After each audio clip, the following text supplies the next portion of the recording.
Действительно, на сегодняшний день у нас уже в нашем городе закрылось 5 предприятий общественного питания. Конечно же, это связано с кризисом, который идет по всей России. Конечно, дошло и до нас, до далекой Якутии.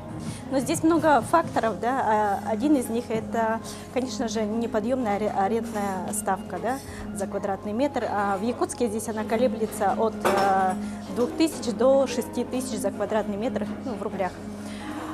Значит, также у нас огромную роль влияет эта поставка продуктов питания, потому что 60% продуктов, которые мы используем в ресторанах, оно завозится вне республики.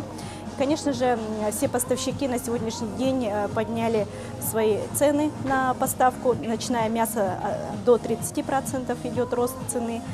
Упаковщики подняли на 15%, чай, кофе поднялось на 20%. Конечно же, поэтому себестоимость блюд, скажем, растет с каждым днем. Ну и также третий фактор, это, я считаю, конечно же, кредиты, имеющиеся кредиты у предпринимателей. Банки по имеющимся кредитам подняли процентные ставки, и это тоже также повлияло на их бизнес.